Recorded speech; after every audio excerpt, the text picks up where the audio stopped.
We are starting a new series on fire and smoke simulation in Blender. In this video, we are going to learn how you can create fire simulations in Blender using different parameters and how you can control it with the help of wind and turbulence. Also, I am running my live Unreal Engine classes. So if you are interested, check the link in the description. And I am also having my Patreon. So if you want to support me, you can check that out as well. So now without any delay, let's jump into Blender. As you can see, I have imported a statue, but I don't know what is the size of this statue and I want like a small fire. I don't want that much big fire. Okay. So let's do one thing. Let's import a model here from mesh and let's just add our monkey, our Martha. And I'm going to make sure that this size is around 1 meter. Okay, so I'm going to press the N key and here you can see it's around 2.73. So I'm going to press the S key here. Okay, and I'm going to do something like this here. Okay, so I am going to make sure that my statue is around this size, which is, so let's just see, check it out. Yeah, this is looking good. Okay, and if we see our wireframe mode, you can see we are having like lots of subdivisions, so that's a good thing. Okay, so let's just again go to our shaded view and let's just make sure that it is just shaded and let's just make it a bit smaller. And now I'm going to apply the scale here by pressing the Ctrl A and just make sure that our scale are applied here. Okay, now this is done. Now let's start with our fire. So let's just select the statue first, then just go to your object and just go to your quick effects and just add a quick smoke here. So it will quickly add a smoke here. Okay, if I increase my timeline here, let's just make it around 200, I think. Okay, and I'm going to make sure that this is around something like this. And now if I click on play here, you can see we are getting this smoke. Okay, but as you can see, the grid is really big, so I need to work on it. Okay, so let's just work on that first. So what I'm going to do, sorry, so what I am going to do, I am going to go to my front view basically by pressing the 1 key.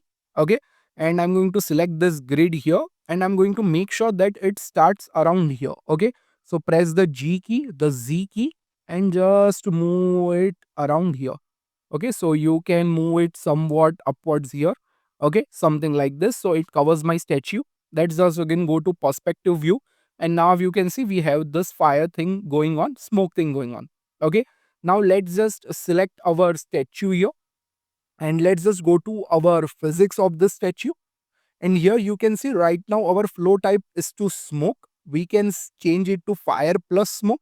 So if I click on play now, you can see we are getting fire and smoke both here. And if I switch to only fire, we are going to get only fire here. Okay, which we want. I'm going to continue with this series of fire and smoke simulations. So we are going to cover smoke also. We are going to cover fire plus smoke as well. So don't worry about it.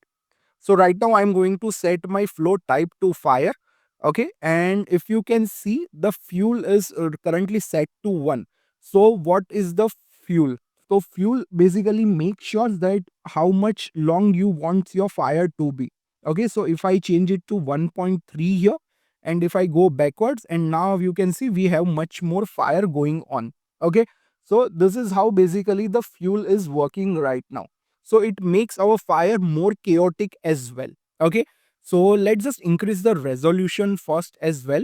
So let's just go to our bounding box and let's just make sure.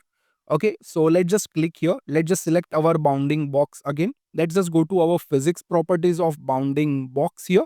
Okay, and I'm going to make sure that the resolution is minimum, let's say around 128, so we can exactly see how this is working. And now you can see this is how our fire is working right now. Okay, we are getting fire from this statue here.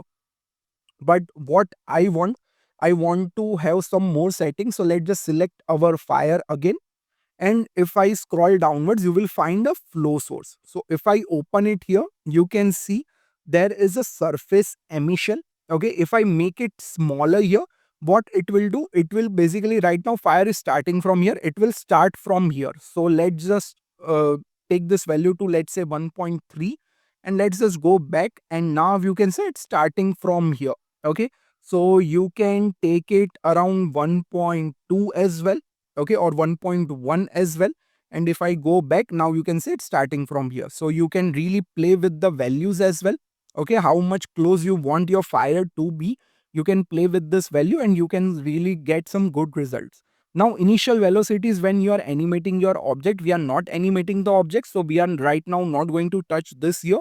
Now right now you can see guys, we are getting fire from all of the parts of the statue. But what I want like some part should emit fire and some part should not emit fire. Now how you can do it? You can do it with the help of black and white texture. Okay, so how you can work with that? So what you need to do, basically to do that, you need to go to your texture and turn it on.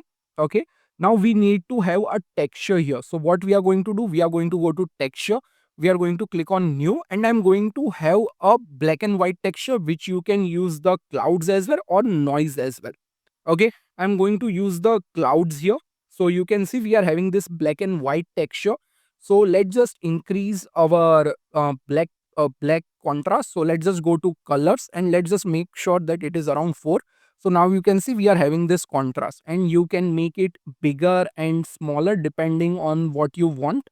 Okay, now if I go back here and if I take my size to let's say 0.5, and if I go back and play again, now you can see some part is emitting the smoke, basically fire, and some part is not emitting the fire. Okay, now what you can do, you can animate this as well. So just click on this offset here.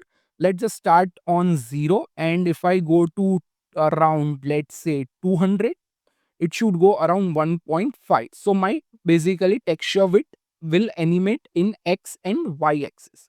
Okay, so let's just give it a key. Right now the default interpolation of these keys are set to auto. I want a linear, so it should start with the same speed and end with the same speed. So what you can do, you can press the T key here and just make sure it is set to linear. Okay, this is done. And if I take it backwards and now if I click on play, now you can see this is looking really beautiful. But the another issue that I'm facing is that the flames are way too long. You can see they are going way too upwards. So we can play with this as well. So again, what we need to do, we need to select our box here. Okay, then what you can do, you can make sure that it is somewhat fast as well. So let's just do 1.3 here. So it is somewhat fast as well here. And another thing I'm going to do, I don't want this much fire to go up, so I can play with that as well. And right now you can see that the grid is way too big. What I want a adaptive grid. So whenever my fire is getting bigger, the grid should expand, not like this. Okay, so it will basically render faster. So what you can do, you can click on this adaptive domain. So now you can see this. Okay, and we don't want our grid to get clamped, so let's just do the threshold of 0 here. Okay, so it will give some breathing space as well. So now you can see it's going faster as well, and this is not taking that much time as well. Okay, so now what I can do, I can go to fire here. Now I want this recreation reaction speed. So what is reaction speed? So basically if I increase the value here, it will make the flame shorter, and if I decrease the value, it will make the flames larger. So let's just do 1 here and let me show you what it is going to do. So now you can see the flames are not going that much upwards here. Okay, so you can do that as well in your basically what we say reaction speed. Okay, so higher values make the flames shorter here.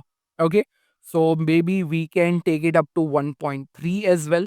Okay, and if I go backwards and if I click on play, now you can see this is looking nice. Okay, so this is looking really good. Now what I want to have some wind as well, some turbulence here. So what we can do, we can add a wind here. So let's just press Shift A. We are going to go to force field and let's just end a wind modifier. Now I want my wind to go this direction. So I'm going to press the R key. Okay, rotate it basically on the Y axis 90. Okay, and I'm going to make sure by going to front view that it is somewhere around here. Okay, so it is going to blow this side. So let's just go to perspective as well. Now by default the strength is way too much, so what you can do, you can animate this as well. So let's just do 0 0 here as well. Okay, and let's just increase the noise amount to 0.3, let's say. Okay, now how you can animate the strength? So just click on this key. Now open your graph editor here. So we are going to go to our graph editor. Okay, and here you can see we are having this trend. Let's just add a noise modifier so it can animate. So now you can see we have this noise. So if I click on play, you can see we are animating the trend. Basically it's an expression. Okay, but you can see it's going in minus as well, and the scale is basically really low. So let's just do maybe 15 here, so we get some big scales, basically big turbulence in the fire. Okay, and let's just take the strength to, let's say, maybe zero point 0.2. Okay, and right now you can see basically we are getting values but in minus as well. We don't want that. So let's just clamp our values on the y-axis as well. So let's just click on limits and let's just limit the y-axis. Okay, because it's going upwards. Okay, so now you can see it's clamped, and if I click on play, you can see we are getting this values here. Okay, you can play with the strength as well. So if I do 0.3, you can see we are now getting 0.031. Okay, so you can play with this as well. Okay, so let's just keep it around here. Now let's just go to our 3D viewport, and what you need to do now you need to cache out your sim. Okay, this is how easy it is to create fire in Blender. Okay, you just need to play with certain settings here and there, and then you need to tweak the values. Let me show you some more parameter here. So if I click on this, you can see right now we are having this basically fire, flame, smoke, vorticity. So you can add much more vorticity, so it will basically turn around like this. Okay, so you can do that as well. So let's just take the vorticity to maybe zero point 0.4. Okay, we don't want that much. Maybe I will take the reaction speed to 1.4. Okay, and now I'm going to cache this out 200 frames here. Okay, I'm going to make sure that I define my, what we say, basically cache directory as well. Okay, so I'm going to go here and I'm going to create a new folder here. So let's just name it to statue fire. Okay, I want VDBs files. So if I want, I can render it in Unreal as well. Okay, so we are going to change this to modular so we can cache this out, and we want it to be resumable. Okay, now save the scene, and depending on your system, you can take this value up to 320 as well. I'm going to take it up to 256, and I'm just going to render this out. Okay, guys. So this is how easy it is to create fire. Okay, you just need to click on the bake data and it will start baking all the frames. And after the baking is done, we are going to move on to shading part and rendering part, which we are going to cover in the next video. So I hope you guys like this video on how to create fire in Blender. If you like this video, please press that like button, share it with your friends who wants to learn simulation in Blender. I will see you next video. Till then, bye bye guys. Take care.